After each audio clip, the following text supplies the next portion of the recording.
Opposition leaders allied to the United Alternative Government parliamentarians have now turned their guns on President William Ruto over remarks linked to his political allies targeting former President Uhuru Kenyatta, accusing him of political double standards despite having served in the same government for 10 years as deputy president. They now insist the head of state cannot distance himself from statements made within his own political camp, arguing that full accountability for both governance and political messaging lies squarely at State House. NTV's Ashley Atieno with that report. At the Tamarind Tree Hotel, opposition leaders gathered not to celebrate the government, but to confront it. Their message was direct, coordinated, and politically charged. Their argument was simple. UDA is President Ruto's party, and statements issued by its top officials in defense of government ultimately reflect the position of the party leader himself. As President, your oath of office obligates you to be a symbol of national unity, not a participant in division. It requires you to bring together, not encourage us versus them, political culture. The leaders also warned that the current political rhetoric risks reopening old national wounds, cautioning against language that could revive ethnic and political divisions.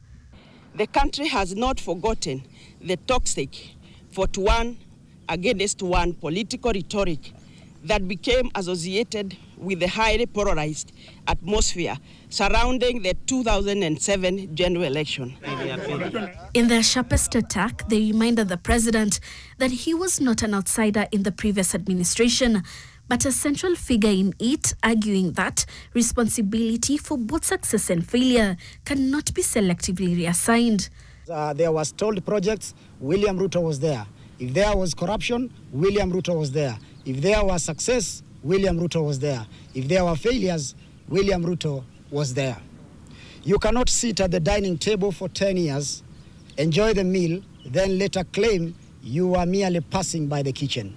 But beyond the politics, they also raised concern over the proposed Ebola quarantine facility in Nanyuki, calling for a strict adherence to court orders and constitutional procedures in matters of public health governance. A government committed to constitutionalism demonstrates respect for judicial authority even when it disagrees with the judicial decisions. Selective compliance with court orders undermines the rule of law, weakens public confidence in institutions, and encourages a culture of impunity that no democracy can afford.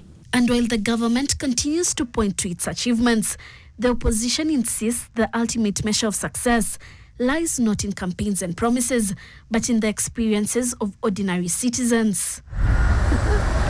The message from these leaders is clear.